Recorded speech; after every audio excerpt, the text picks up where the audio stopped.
let me bring up our guest in this segment, our friend, our favorite psephologist, Yashwant Deshmukh. If we can bring him up now.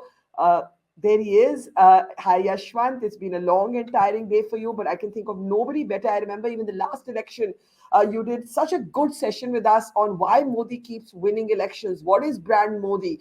And today we're hoping to once again make sense of this segment. And while you are the numbers person, just for our audience who has just joined us, who may just be tuning in to check the latest numbers, I'm just going to do a very, very broad macro view and then hand it over to you. So first, can we bring up Gujarat?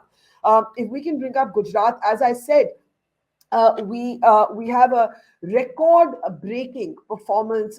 There it is, 154 in the lead for the BJP, 5 for the Aam Aadmi Party, 20 for the Congress, and 3 others. The Congress has been moving up and down a bit, and these are still not final results. So you could still see the AAP fluctuating between 5 to 7, the Congress between 18 and 20. But when we bring up the swings graphic later, we will see the real switch from 2017. Look at the Congress down from 77 to 20. Look at the BJP 99 up to 154, almost touching 53% of the vote share. Now, if we switch to Himachal for just a moment, the Congress is a wipeout, but actually in Himachal Pradesh, the Congress has held its own despite an impressive fight from the BJP, because remember, Himachal has a pattern of revolving door syndrome, which means an alternate BJP and Congress government. The BJP did put up a fight. The Congress has held its own, but it's taking no chances.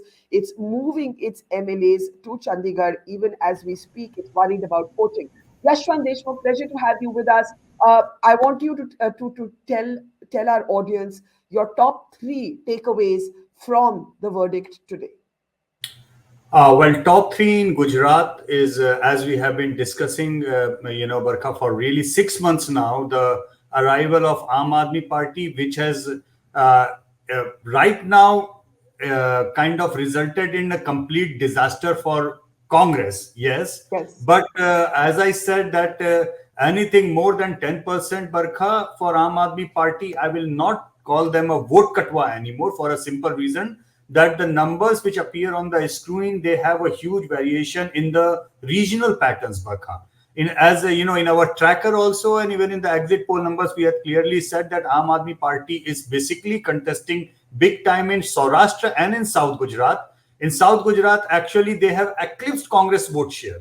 And in Saurashtra, they are almost at par with the Congress vote share, not very behind.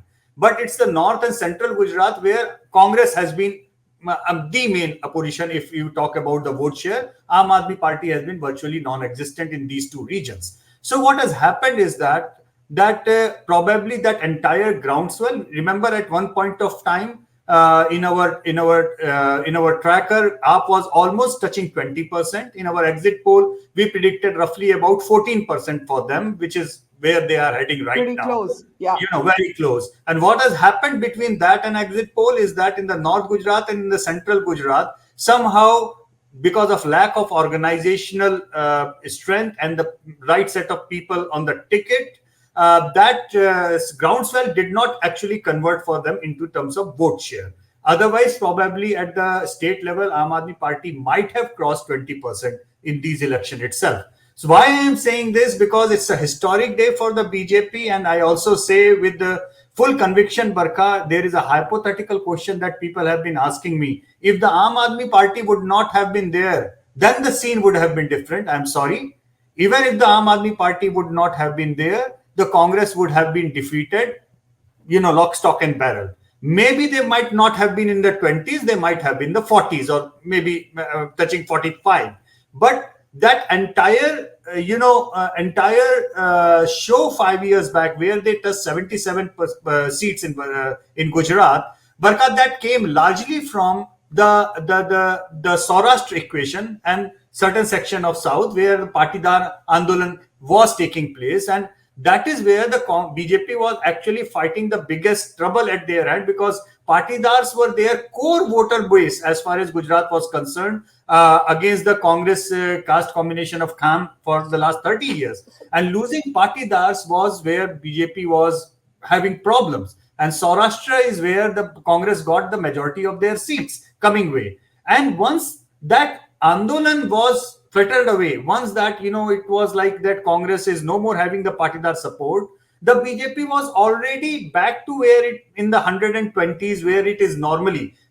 For the last 30 years, BJP has been between 115 to 130 seats in Gujarat. They were already back in there, even without Aam Aadmi Party in play. And with Aam Aadmi Party, this extra jump of, say, 35 seats, 25 to 35 seats, that is coming largely because Aam Aadmi Party has literally split the position vote equation in Saurashtra and as in South. So let In me the ask you. other two regions, they haven't been able to do so. Let me ask you about another data point, and please correct me if I'm wrong, but in about 32 to 34 seats, the Aam Aadmi Party is actually in second position. So that is Yes. actually what you've been talking about. This groundswell did not Yes. convert into the number of seats it hoped, but the groundswell was very real, so real that in fact it's the reason that Congress's Jignesh Mevani has now lost his seat. If there was no Yeah. AAP, it may have been Yeah. different. Exactly, and this is what we have been maintaining all around, that Aam Aadmi Party. Remember, Barkha, when we were talking last, I said that I could not figure out that one seat where they can win, but they are somewhere ranging between 7 to 15 seats, and they are roughly about 20 seats more where they would be in serious contest. So their entire, what shall I say, entire universe of the serious contest was limited to about 40 odd seats, and that universe stays there, where, as you just mentioned, that they are almost like in 30 odd seat, they are either at number one or number two position together in that way. So that conversion is there. What remains to be seen, Barkha, is that whether this trend, what has started in Saurashtra and in South Gujarat, whether now it transfers further in North and the But Central Gujarat. oddly, but oddly, its chief ministerial candidate lost. Yes, Oddly. that's fine. I mean, because in any case, his chief minister candidate was not really a politician. They were contesting for the first time. I'm not reading too much into it, Barkha. The problem with Aam Aadmi Party's contest was not that they were focusing for getting into power. The problem was that their entire campaign was to replace the Congress as the challenger to And do the you see? BJP. And would you say that has happened or not yet? I think in two regions it might have happened. That's why I'm waiting for the final voting figures to come by. But my Yeah. sense says that they might have crossed 20% in South Gujarat. They might have even crossed 20% in Saurashtra. And if that has happened, Barkha, please mark my word, then they are probably gonna stay there. Because one thing which I can tell you from the data, their maximum impressive performance in terms of age categories came from the age group of 18 to 22 in our exit poll data. That's where their maximum traction was. Their minimum traction was in the aged people, where the partisanship of Congress and the BJP was probably complete. But having said that, it is a 18 to 22 kind of a age group, which by the time the next elections comes 5 years down the lane, today it is only 10% of the electorate. That will become almost like 30% of the electorate, not 18 to 22, but the same new voters which will be coming in, and this voter which will be slightly getting older 5 years down the lane. So what I am simply trying to say, that their catchment area, larger catchment area for Aam Aadmi Party emotion right now is only about 10% at large. 5 years down the lane, it might be 30%. But by and large, they will be eating up the Congress only. However, as we know, Barkha, that in case of Delhi, you remember that that the Lok Sabha and the Vidhan Sabha voting equations, even in Delhi state, are different. In 2019 election, we are talking just the latest one. Congress actually came number two in Lok Sabha elections in Delhi. Sheila Dikshit ji was alive. She was contesting the election. I'm not so sure that it will happen again because of the MCD, which we have seen the Congress completely routed in there. But somewhere, I still feel that people are going to make a difference between Lok Sabha and Vidhan Sabha vote. So Aam Aadmi Party's further journey might not be in terms of 24, but it will be certainly in terms of 27 for sure, but not 24. That's where I feel that Congress still has a chance, basically, But to I have a question. When you position look at itself. the swings on your screen, the fact that 63 away from Congress in terms of leads and 55 going to the BJP. That tells you that a number of people who voted Congress have voted BJP. So this isn't just about the BJP keeping its own base intact or the AAP cutting into the Congress. It is also the Congress losing voters to the BJP. Am I right? Am I wrong? No, you are absolutely right, Barkha. BJP has maintained its vote share. In fact, it has taken a couple of points up above their own vote share. Now, Yeah. relatively speaking, when the turnout comes down slightly, Barkha, then the party with the cadre vote, their cadres do come out, and in the relative sphere of that thing, that turnout will have its own impact. So BJP voters did come out, so their vote share has gone up. But here, I do not buy the argument that Aam Aadmi Party is the reason that the Congress. So, headline is not that Congress lost because of Aam Aadmi Party. No. For me, the headline is Aam Aadmi Party is going up because Congress is losing. There is a very fine difference, Barkha, very fine line. Congress is not losing because Aam Aadmi Party is arriving. Aam But Aadmi Party is arriving because Congress is hypothetically, losing. hypothetically, if they were together, hypothetically, or they had seat adjustments, would there be any difference? No, I doubt. I simply Hmm. doubt that because you see, BJP's vote share is crossing 50%, Barka. Yes, Yeah. it would not have been resulted in a 150 kind of seat thing. But worst case scenario for them would have been 120, you see. And when the final results will come out, Barka, you will realize that there would be more than 80 seats, mark my word, where the BJP might win with 50% plus votes. That's a huge number. We are talking about a state where the midway mark is 90 plus seats. And if any party is winning 80 plus seats with 50% plus margin after 30-year-old incumbency that we talk about, I think structurally BJP is very well placed. They have sensed their challenges of looking into the possibility of voters fatigue, because we remember that more than one third of the BJP voters, or shall say part of the electorate today, are the ones, Barkha, who have never even known how the Congress rule was like. Yeah. So there is a voters fatigue, and that is evident even in the turnout drop. But that surprisingly, that voter fatigue is less with the BJP, but more with the absence of Congress. Being in the real fray. So it's a funny thing, Barkha. Probably, I don't think I have covered any elections like this one. If I say one line that, and I think I did mention to you in one of our calls that we were discussing, that anti-incumbency was at work. But somehow, for the first time, I'm watching it working against the principal opposition party rather than the Is party in that the power.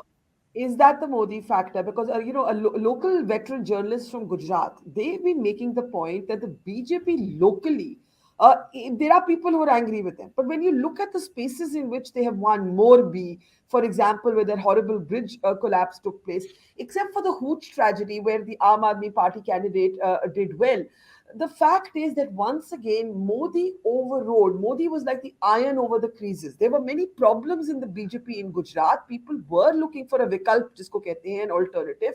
But Modi overrode that. Would you agree with that? Absolutely, absolutely. I mean, there is no two opinion about it. And look at BJP's the biggest. BJP numbers climbing. I mean, they're changing as we speak, Yashwant. There are 158 now to There is, 16 for the. with that kind of a gap, Barkha, with Yeah. 20% plus margin, where exactly this tally is going to stop, we have no idea. Please try to understand. With last time also, BJP won 99 and Congress won 77. The vote share gap was almost like 8 or 9%.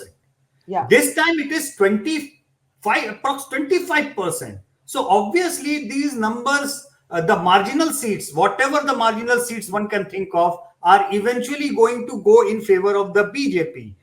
So I am not surprised after BJP crossed 140. This could be 140, 150, 160.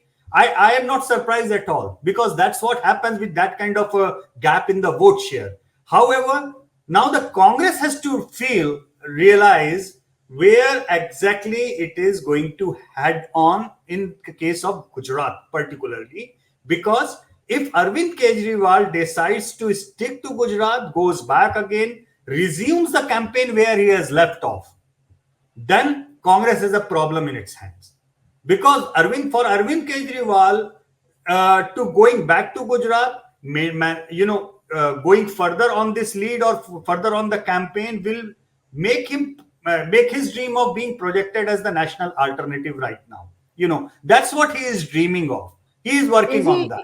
is he well on his way to that journey? And I ask you this because, of course, during the campaign, Arvind Kejriwal said, "Oh, we're now in a position to form the government." He does this thing which he does where he calculates his own numbers and he gives it to every anchor he's interviewed by, and he genuinely believed, I think, in terms of seats, that they would do better than five. I think the Aam Aadmi Party really did believe that they would do better than five. Would Right. you say would you say that he's on his way to becoming a pivoting force in the national opposition, or is it premature to say that? Barkha, it's a little bit premature, I would say, because let's face this fact, Barkha, that Congress, even in the worst of its times, remains a party with a national presence, remains a party which is there with their coverage. Himachal, for example, Aam Aadmi Party withdrew from Himachal for all practical purpose, and that has helped the Congress to come into fight, and in fact, they are leading in Himachal. So Yeah. obviously, that is there, but Barkha, narratives are very weird things to play. Once you have, reach a kind of a melting down point, after that, how quickly you disintegrate or how you quickly you escalate further.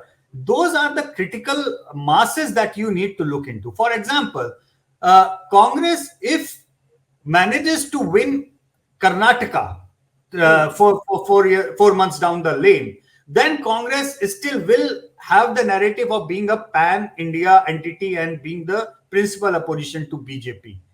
But what if the Congress loses to BJP in Karnataka? If that happens, then all the opposition voters will be open to the ideas of where exactly the alternative is going to come from, and that presence of alternative, Barkha, is going to happen not at the pan India level, but probably state by state level. And this is where I feel that the success story writing something for Aam Aadmi Party, Arvind Kejriwal, is premature, because somehow, even though their vote is largely a protest vote of having a vote on Jadu, I still believe that they do need scalability in terms of converting that groundswell or the public perception into actual vote, and that to do that at the all India level, I still feel it cannot happen unless Arvind Kejriwal kinds of weaves up UPA of sort and becomes a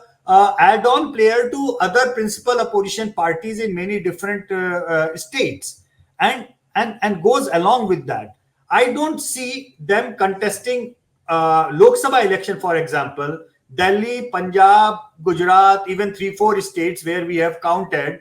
If you will count everything in where they are in principal contest, 7 seats of Delhi, 13 seats of Punjab takes it to 20 seats. Even if you add, say, about 10 odd seats in Gujarat, now takes it to the 30 seats. Now imagine the total number of seats where Aam Aadmi Party would be seriously contest in would still be way lower than the seats that the Congress has won, even at the nadir of its performance. So these things, they take a much longer curve. So, Please so, remember so, it. so this was going to be my question. You've always said that the Congress, there can be no national opposition without the Congress. The Congress is the party with a national footprint.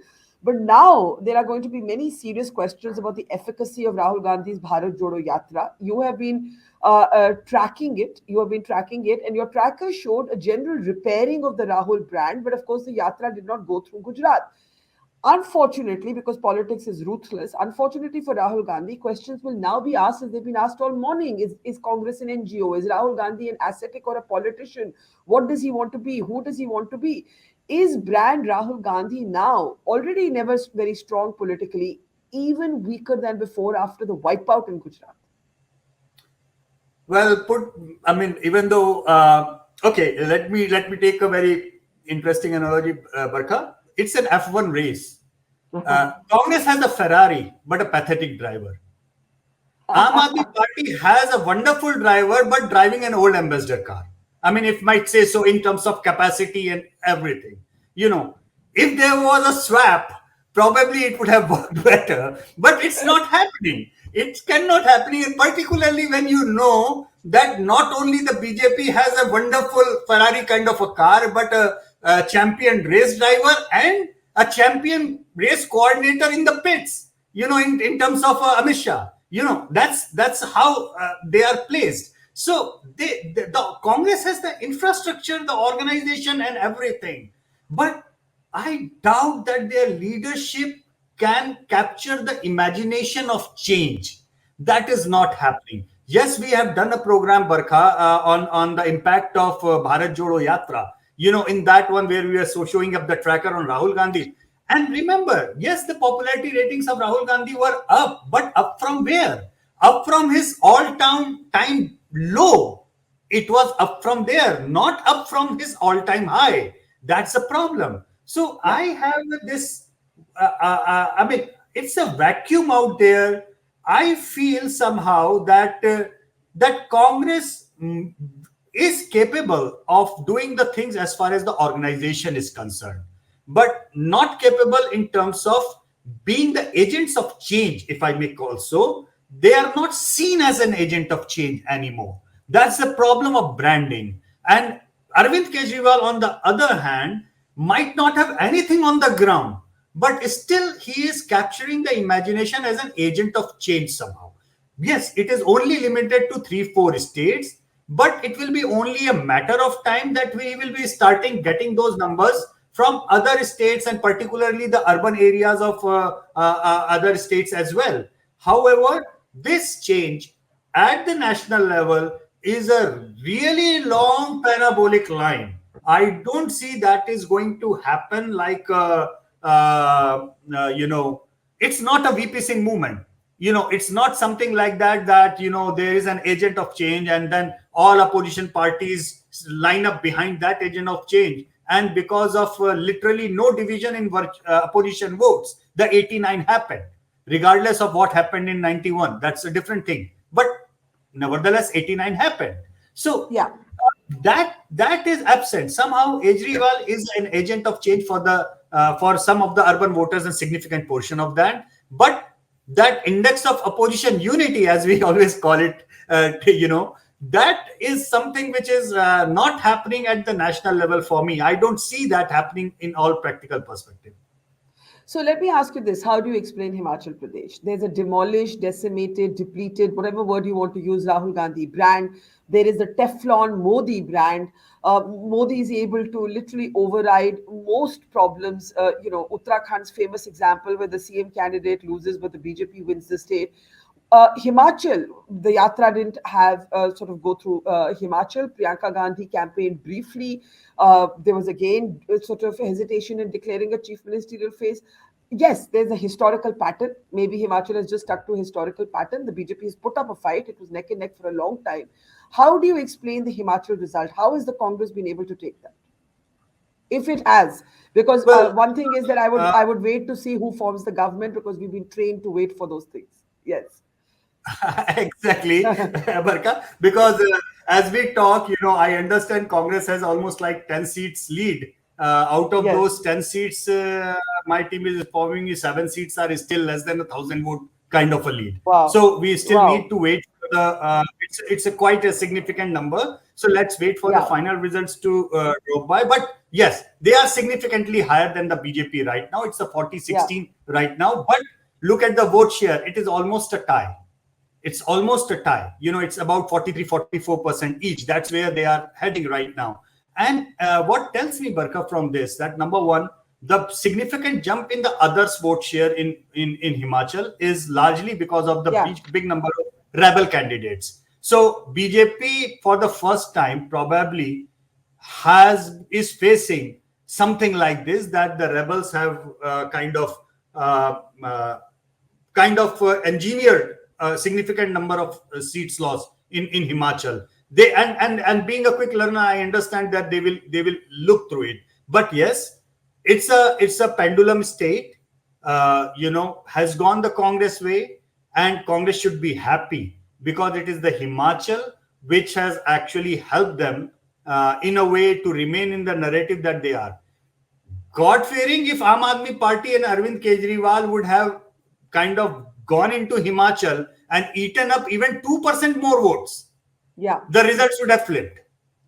So I absolutely. believe that the Himachal thing, Congress should thank stars that Arvind Kejriwal and Aam Aadmi Party pulled out. That's what I feel so, and it has to somehow make full use of this verdict in Himachal, somehow ensure that their factionalism and everything comes under control and they deliver some government over there. However, Bakha, please remember 2018 Rajasthan, Madhya Pradesh, Chhattisgarh election where the Congress swept, and within 6 months in Lok Sabha election, the Congress was absent. So, in case of Himachal also, I can give you in writing right away that BJP is going to win almost all the Lok Sabha seats in Himachal, because even in our tracker and everything, almost 10 to 15% of the Congress voter in our trackers said that when the Lok Sabha elections happen, they will switch over to BJP. So that is where the things stand. However, Congress remains the principal opposition party in Himachal. That is what the one thing, and it's for them to, how to build this narrative, how to go back to the voters of India and say, see, we might be bungling, we might not be have a very charismatic leadership, we might not be that good, but we still remain the principal opposition party to the BJP, and you stick to us. Don't lose hope in us. That's what they need to go back with all the anti-BJP voters to.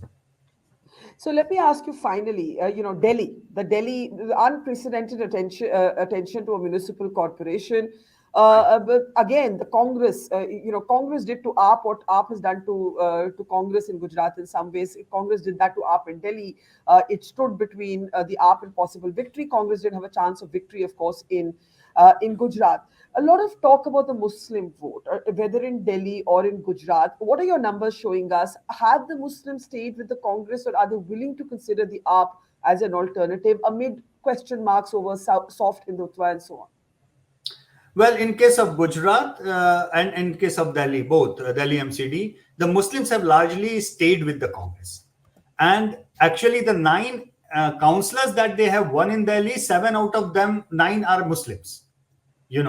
Now, there are good and bad takeaways for electorally speaking, Barkha, nothing more.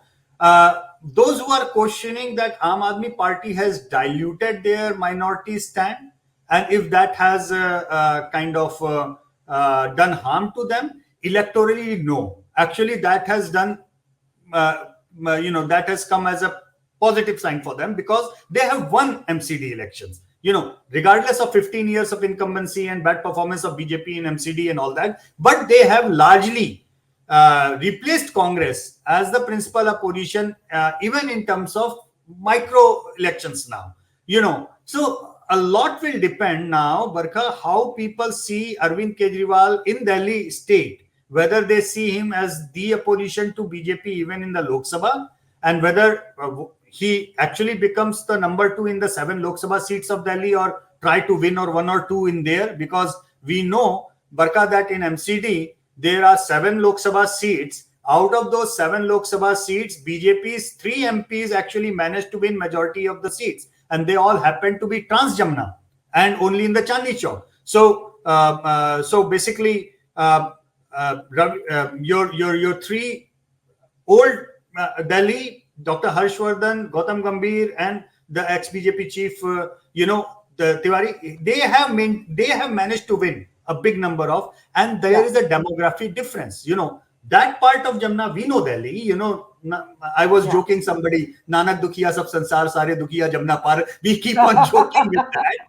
But all those Dukhiyas, we the UP walas, the Bihar walas, Uttarakhand walas, all that part of the demography has become BJP's core constituent.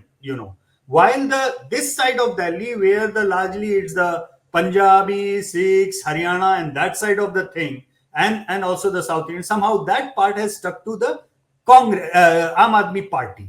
Now, this kind of division is there. Having said that, Aam Aadmi Party might replace Congress as the principal opposition in Delhi for the Lok Sabha elections. And they are already doing very good in Punjab.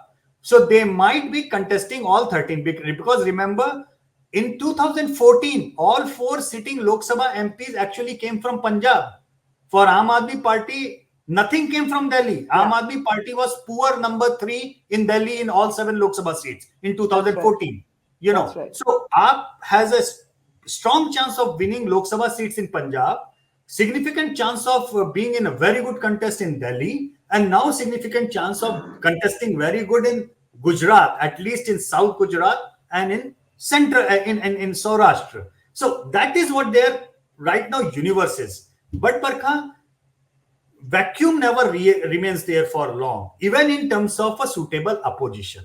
I'm Yeah, not talking about strange thing is we are not talking about alternative of BJP. We are talking about right now alternative of Congress. That is that's a right. very strange situation that we are in, and it is ironical, Barka, because I don't think anybody who well wishes for democracy, even the BJP supporters, they do not wish to see The zero death of the opposition. Congress, or the death of they, the they, Congress they do in not wish to particular. see zero opposition. Yeah, Okay. they like a good opposition because they also know BJP tends to get complacent when there is no threat. They Okay, know I've that. got. I have to close. A last question. One impact on 2024. Something that has been revealed. One, of course, is the AAP continues its expansionist sort of efforts. The Congress, let's say, forms the government in Himachal Pradesh, but it's got Rajasthan and Karnataka coming up. Rajasthan is very, very tough for it. Karnataka, it has a choice. In the lead up to 24, the pieces of advice that you would give to all three protagonists today: the BJP, the Congress, and the AAP. Closing comments. Okay, so first Oh my God! advice. Oh my God! Oh my God! Oh my God! Wait, Himachal is dead heat again. I had to hold you there. I had to hold you there. Can we get the vote share updated also? Yashwant, Himachal. I just looked up at the screen and it's 33. How did that happen? That must be the 10 seats you were talking about where there was a margin of 1,000. Yashwant. Yeah, I Yeah. mean that's what I'm saying, that it could be a dead heat again. It could be a lot of, because Barkha, in smaller states when the margins are low, one EVM which contains approximately 1,200 votes, even with the 50% turnout. I mean, imagine a seat with having less than 1,000 margin. One EVM going this way and that way can change the reflection. However, this seesaw will happen. I still feel that Congress has an edge in Yeah, because Himachal. the election commission still says 25 for the BJP and 40 for the Congress. This is election commission, Exactly, but EC can be exactly. slower sometimes, so we don't know. But yeah, Yeah, we don't know. We don't know yeah, that. But yeah, I mean, let me start with the three parties you mentioned. If Arvind yes, Kejriwal, I have to advise Arvind advice, Kejriwal. I yes. think he has to go back immediately to Gujarat and start hammering down for the next one. Because what happened last time, Congress did not go back to Gujarat, and that is why people stopped watching them as the agent of change. All right. That is exactly where Arvind Kejriwal has to be careful about. He has to go back and tell the voters that he is here to stay. He is here to remain invested in Gujarat. And that is where probably his campaign or his narrative building for the next one is gonna start climbing up. However, I don't see Aam Aadmi Party having a sense of doing very great in any of the upcoming elections next year. First will be the Karnataka, Jammu and Kashmir, probably. Then we have the Telangana. Then we have Rajasthan, Madhya Pradesh, Chhattisgarh. So I don't see six of them anywhere. Aam Aadmi Party having getting much more of attraction, barring the state of Madhya Pradesh in certain areas. They should focus in that way. But he has to his intent will be taken seriously if he keeps on going back to Gujarat rather than leaving it away and going back 5 years down the lane. That's the one thing advice that I will give him. Yeah. As far as the Congress is concerned, I genuinely believe they should immediately focus after forming government in Himachal. They should ensure that their MLAs intact together, their factions remain together, there is no poaching or whatsoever, and they should go lock, stock, and barrel in the case of Karnataka. That is where I see a real good positioning for them. and that if they win Karnataka, that might open the next doors for them later on. That's a story to come. Uh, because in Telangana, they are fighting a line to survive. I can tell you in start right now, the data shows BJP, for all practical matters, has replaced the Congress as the principal opposition to TRS in Telangana. We know for sure that, and they have to fight back. That might be fighting back if they win Karnataka, because in the southern state they are seen as, oh, Congress has won Karnataka, so maybe the old Congress vote in Telangana might stick back to the Congress. That, as I said, they will start coming back in the game only after Karnataka. So for them, it is a do or die battle in Karnataka. They have to be fully invested in there. For the BJP, well, there are lessons to learn even in this huge victory of Karnataka, of Gujarat. And I'm sure that they are learning it because they don't really take any chances anywhere. But they cannot cede any ground to Aam Aadmi Party. I guess that they know it, because Aam Aadmi Party is not Congress. Aam Aadmi Party's graph, once taken root, it is a protest vote. It is not a party vote. It's a protest vote, and it just grows on the symbol organically. They don't need candidates to grow on their vote share. So they need to be careful about Aam Aadmi Party. They should not kind of rub them away. I have since yesterday, even during the MCD counting, I could sense that many BJP spokesperson were trying to foo away, the Aam Aadmi Party's performance. I think taking any rival lightly is the first step of getting into discomfort. So that is something which they should be careful of. For the BJP, yes, retaining Karnataka is critical, but I guess they should be putting their might in big time in Telangana, because Telangana would be closer to the Lok Sabha elections. Out of the three states of Rajasthan, Madhya Pradesh and Chhattisgarh, in any case, Rajasthan is likely to 99% flip because of the factionalism and anti-incumbency, because of the BJP's strength over there. And in Madhya Pradesh, BJP is still way ahead.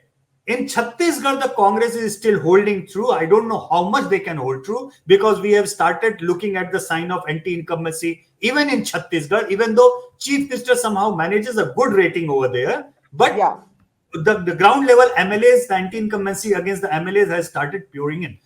So for the BJP, Telangana would be critical. If BJP manages to become the principal opposition in Telangana, that is a big thing for them to open what I always called the greenfield airports. I like to use the term greenfield states, where if you are looking at the saturation states and greenfield states. BJP's Hindi heartland, Barkha, is saturation state, because they have saturated their performance. So even if the normal routine anti-incumbency pulls their 30 to 40 MPs down due to individual anti-incumbency, they need to look into the greenfield states where they can add on to their MPs numbers. So they need to focus on Telangana. They need to focus on a state like Odisha, for example, giving away the assembly but holding on to whatever the Lok Sabha seats they have to offer. They need to get in some kind of alliance either with the YSR or TDP in order to make sure that they get 5-7 seats in Andhra Pradesh, something like that, and wait for a huge anti-incumbency to start blowing in Tamil Nadu, where along with the ADMK they can clone in, and also in West Bengal. So these are the greenfield states, probably BJP, and it's not for my saying, I think it must be already on their radar, because I can sense when Amit Shah recently went back to West Bengal, and their unit is now back in action on the ground. I can sense that. I can sense that them taking Telangana very seriously. So they are already doing it. However, I also feel BJP should not be trying to overkill the brand Modi. It's kind of diluting your biggest asset. It is never a double engine sarkar, Barkha. It is single engine sarkar. Even if there is a double engine, दूसरा डब्बा वो guard के डब्बे की तरफ लग के मुंह उल्टी तरफ खींच रहा है. It is only double engine sarkar, and I say it on record for BJP is Assam. The only double engine sarkar, where the prime minister and chief ministers both ratings are kind of supplementary to a certain extent. I may say UP, where Yeah. the guy delivers, but otherwise it's a single engine sarkar. So Because they should everywhere else the chief ministers become irrelevant in a way. Yes. Everywhere else the chief ministers become irrelevant. It's Modi all the way, so it's not double engine. Yeah. It is. Yeah. It is irrelevant. For the candidates, it is irrelevant. People are not voting for candidate. People are not even voting for Lotus. People are voting for Modi. I mean, Absolutely. brand Modi right now is bigger than brand Lotus. Brand Modi is bigger than brand Lotus has to be the defining statement of the day. Meanwhile, the numbers on your screen, this is going to go up and down for a bit. 2936 in Himachal, the BJP at 149. It's been going between 149 to 150s. Yashwant, as always, learned so much from you. We're going to let you get some rest, though I know there's a lot of number crunching still to be done. Hope to have you back with us very soon. Take care, have a good break, and talk soon. Thank you so much. Thank you. Thank you, Yashwant. Arvind Kejriwal एक कट्टर ईमानदार आदमी है, कट्टर देशभक्त आदमी है। ये कहते हैं केजरीवाल फ्री मुफ्त की रेवड़ी दे रहा है, ऐसे लगता है जैसे जनता का अपमान कर रहे हैं, जनता को कोई भीख दे रहे हैं। मुझे लगता है कि सरकार बननी चाहिए। 2-3 महीने पहले तक ऐसा नहीं लग रहा था, लेकिन जितनी तेजी के साथ आम आदमी पार्टी का वोट शेयर बढ़ता जा रहा है, मुझे लगता है सरकार बननी चाहिए। कोई रावण के, कोई राक्षस के, કોઈ કોકરોચ કે ભાઈઓ બહેનો ગુજરાત માટે ગુજરાતના લોકો માટે આટલી બધી નફરત, આટલું બધું ઝેર, કીચડ ઉછાળવાનો આ રસ્તો તમારો? यहाँ पे मोरबी की ट्रेजेडी हुई, चौकीदारों को पकड़ लिया, अंदर कर दिया, मगर जो सच्चे लोग हैं, जो जिम्मेदार हैं, उनके खिलाफ कुछ नहीं। वो बहुत अच्छी थी, ब्राह्मण लोग थे, और वैसे भी ब्राह्मण के जो कुछ है उसके संस्कार भी बड़ा अच्छा था, इसलिए किसी को मतलब के गुने में डाल के उसको पनिशमेंट करने का बद इरादा भी हो सकता है। You give a person a ticket who calls the rapist of Bilqis Bano, killers of her daughter and killers of her mother as sanskari. You take the Delhi Chief Minister's party. He does not want to talk about Bilqis Bano. टुकड़े टुकड़े gang को लेकर भारत जोड़ो यात्रा करेंगे तो संदेश सबको पता चल रहा है क्या कर रहे हैं। जो देश का नामो निशान मिटाने का काम करते थे उसको राहुल गांधी जी भारत जोड़ो यात्रा में लेके चल रहे हैं। कांग्रेस तो बची नहीं है। गुजरात बड़ी इंटरेस्टिंग चीज है। एक तरफ बीजेपी कहती है कि हमने कांग्रेस मुक्त भारत कर दिया, अब कांग्रेस नहीं है, और गुजरात चुनाव में कहती है नहीं कांग्रेस है।